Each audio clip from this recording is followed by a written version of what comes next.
Tal como están, les habla Joel Rivera y esto es literatura para segundo grado de secundaria y vamos a ver especies narrativas, el cuento.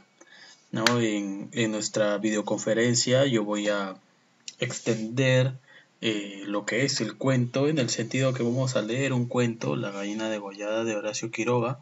Hoy día quiero hablarles básicamente de la teoría en este video para que ustedes puedan prepararse y puedan estar más contextualizados en cuanto al tema que vamos a ver en esta semana.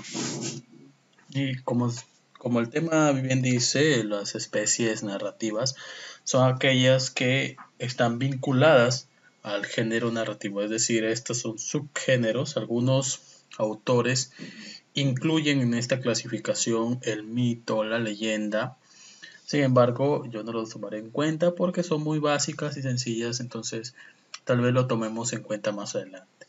Pero ahora me enfocaré en el cuento, en la fábula y en la novela.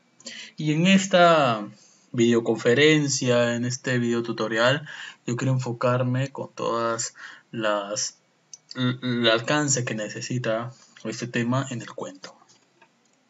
Pero obviamente voy a hablarles de cada uno, ¿verdad? El narrador es la persona que presenta la narración. Él es el encargado de dar a conocer el mundo imaginario al lector. Es decir, es la voz que te cuenta la historia, ¿no?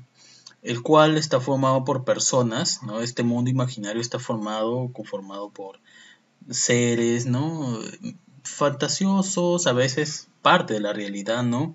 Animales, seres humanos, señoras, niños, ancianos, etcétera.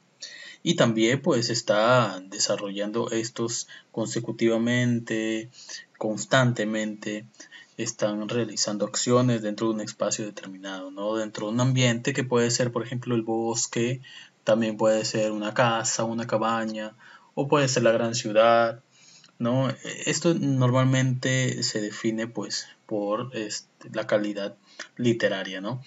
En el cuento vale agregar que hay muy pocos ambientes, ¿no? No se desarrollan tantos ambientes como en una novela. Sin embargo, pues estos suceden dentro de una línea temporal, ¿no? Mientras que en la novela, como ya sabemos, a veces estas líneas temporales cambian abruptamente, es decir, en el pasado se encuentra el narrador, después en el presente o habla del futuro, ¿no?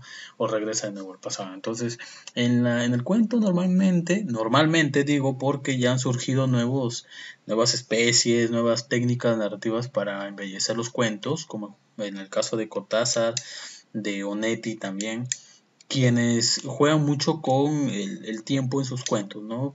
Pero normalmente cuando te digo, pues surgía el cuento como un movimiento de la literatura inglesa, ¿no?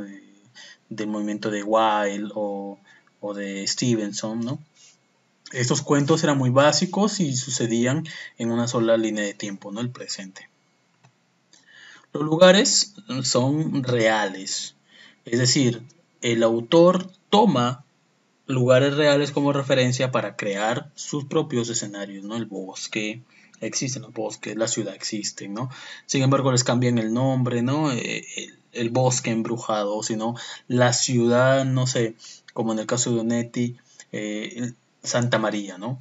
O en el caso de por ejemplo, Mario Vargas Llosa, La Casa Verde, o en el caso de García Márquez, eh, estamos hablando de Macondo, ¿no?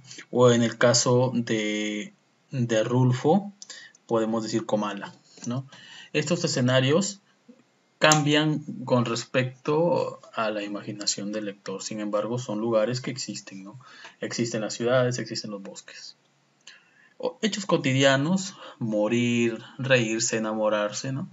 Y ellos los transforman en acciones. Estas acciones las llevan a cabo personajes. Estos personajes vienen del mundo real, es decir, son tomados como referencia al mundo real. Existen los animales, existen las cosas, existen las personas, existen los ancianos, los hombres, con bigote, sin bigote, etc. Entonces, Ellos lo que hacen es un poquito tergiversar las características de alguien y la caricaturizan y la representan por medio de personajes, ¿no? Entonces, el cuento básicamente es un relato o narración de carácter ficticio o real, con un argumento fácil de entender y cuyo objetivo es formativo o lúdico, ¿no? La idea de un cuento es que sea didáctico, ¿no? Algo que te enseñe algo. Entonces el cuento normalmente tiene ese elemento de ficcionario, ¿no? Siempre, siempre, siempre, o en la mayoría de veces, yo diría casi siempre, es ficticio, es decir, es producto de la imaginación del autor. El autor se imagina cómo este mundo podría verse dentro de un escenario, no sé, distópico, en el que, con distópico me refiero a una sociedad que no existe, ¿no? Imaginaria totalmente, y meterle pues esos personajes propios de la naturaleza humana, ¿no? Un señor pobre que trata o que trabaja todo el día para alimentar a sus hijos, o la ama de casa que ya quiere dejar de serlo y empezar a trabajar también, o el niño que quiere ser escritor. Entonces hay muchas, muchas formas en el que son cosas de muy fácil entendimiento, ¿no? ¿Por qué? Porque el cuento normalmente es sencillo, es simple, ¿no? Pero casi siempre pertenece al mundo imaginario, ¿no? Claro que tomando como referencia elementos de la realidad. En características podemos decir que viene del latín computus, que significa contar, ¿no? Esto, esto atañe, antes se le conocía como contar al hecho de enumerar un conteo, ¿no? Uno, dos, tres, ¿no? Contar, literal, contar. Sin embargo, con el tiempo se ha cambiado la forma de ver este verbo y también se le ha acudido a la intención de narrar una historia, ¿no? Y ¿cómo surge esto? Pues cuando las personas empiezan a, por ejemplo, a contarles cuentos a los niños a la hora de dormir. No, esto se relaciona porque antes, pues lo que hacían para dormir los antiguos era contar ovejas. No sé si han escuchado, pero contaban ovejas, ¿no? Del uno hasta que se duerman, ¿no? Hasta que se aburrieran, ¿no? Y la forma en que esto sustituyó por las narraciones, pues se le llamó también contar, ¿no? Contar hechos, enumerarlos, ¿no? Uno sobre otro, de la forma en que el niño pueda conciliar el sueño, ¿no? El cuento tiene una estructura central vinculada a un protagonista, ¿no? Normalmente surge un protagonista en quien entornan todas las acciones de la narración. La historia eh, está alrededor de esta persona que normalmente es el que narra a veces, o también puede ser el que le pasan todos los hechos o el que debe vencer un obstáculo para darle fin al cuento, ¿no? En los últimos siempre se tratan de evitar las tramas múltiples que en las novelas existen, ¿no? Y la característica principal es que es breve, ¿no? Es corto, es corto. Las acciones suelen ser ubicadas en tiempo y espacio desde el inicio, ¿no? Había una vez, érase una vez un rey que vivía en un pueblo encantado, ¿no? Suelen darse en un espacio de tiempo presente, ¿no? Para ubicarnos justamente en una línea de tiempo en que se puede entender el relato. Es ficticio, es ficticio, siempre está basado en hechos reales, sin embargo tiene siempre adimentos que lo hacen pues imaginario, fantástico, estupendo, ¿no? De fábula, como se dice, ¿no? Cada acción desencadena una consecuencia. Es decir, por ejemplo, la desobediencia de Caperucita ocasionó que el lobo se coma a su abuela y posiblemente si no intervenía el cazador se la comiera también a ella. O de los cerditos que cuando ellos, como eran también desobedientes o no eran muy responsables al hacer sus casas, pues el lobo venía y soplaba y tumbaba las casas, ¿no? Y así, ¿no? Cada acción tiene una consecuencia. Normalmente la desobediencia en los cuentos infantiles y en los cuentos un poquito más armados, como en el caso de la metamorfosis, ¿no? Tiene una consecuencia el transformarse en una cucaracha, en un insecto extraordinario. Imagínate que estás durmiendo hoy día en la noche y en la mañana te despiertas siendo una horrible cucaracha, ¿no? ¿Cómo actuaría tu familia, ¿no? Y que además este cambio era irreversible, ¿no? Ya no pudiera ser, ¿no?, un niño otra vez. Imagínate eso más o menos. Así es como se sintió Gregorio Samsa en su momento, ¿no? Tenemos los personajes principales deben resolver problemas, superar todo tipo de obstáculos difíciles para lograr un objetivo, ¿no? Normalmente la victoria, por ejemplo, en el cuento de la gallina degollada, esto no pasa. Sin embargo, pues es un cuento de terror bastante interesante que ya les voy a contar, como les dije, en la videoconferencia. Vamos a leerlo. Existe uno o varios personajes claves que son esenciales para que el protagonista pueda superar las pruebas, ¿no? Le ayuda este personaje.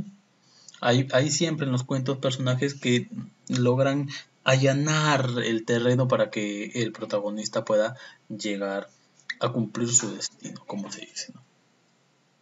Deberían ser leídos de principio a fin con una estructura única, ¿no? Lineal. Por eso es que yo les decía, ¿no?, que la técnica lineal pertenece a los cuentos, porque los cuentos son, además de breves, la historia va, si se lee en fragmentos, se pierde el efecto, ¿no? Tiene que leerse de inicio, después ir al nudo y posiblemente hasta el fin, ¿no?, en el desenlace. Estas son las partes prácticamente, ¿no? En el inicio te presentan los personajes, en el nudo te presentan el problema y en el desenlace te presentan la resolución del problema. Entonces, ¿qué pasa? Que en el inicio, por ejemplo, de la Caperucita, ¿no? Eras una vez una niña que usaba una caperuza roja, por lo que le apodaron la Caperucita Roja. Su madre una vez le encargó, vivían en el bosque en una cabaña, y al otro lado de la cabaña pues vivía la abuelita, cruzando el bosque, vivía la abuelita, la madre de la mamá de Caperucita. Entonces, un día su mamá le pide que por favor pueda llevarle frutas, leche y miel a su abuelita, ¿no? Y y le dice que no pase por el camino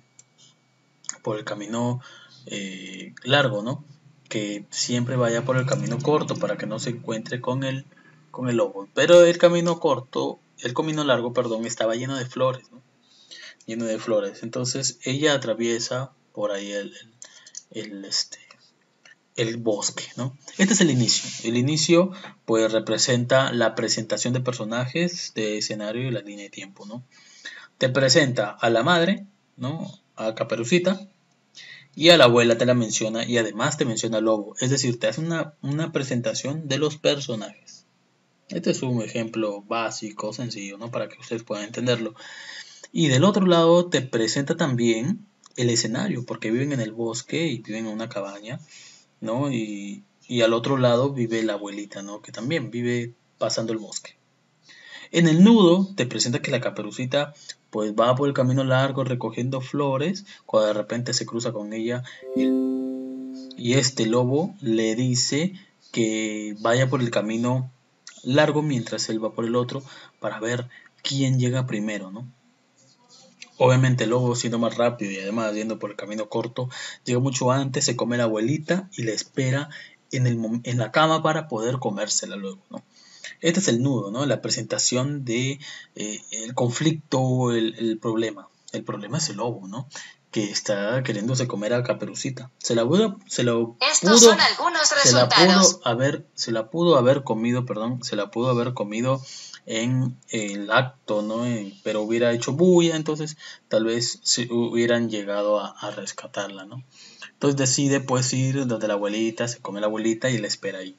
El desenlace es pues cuando el lobo está sentado ahí, está sentado en la cama, esperando a la caperuza y que ésta le hace una serie de preguntas y posteriormente el lobo pasa a comerse la caperuza, pero llega el cazador y enfrenta al lobo y, y ahí termina, pues no, ahí cuando, es el desenlace, la resolución del problema, cuando atrapan al lobo, ¿no?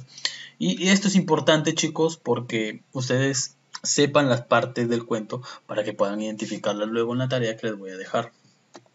Bueno, eso ha sido todo, chicos. Espero que hayan entendido. Yo voy a preparar el cuento de Horacio Quiroga para leerlo en la clase y hacer esto.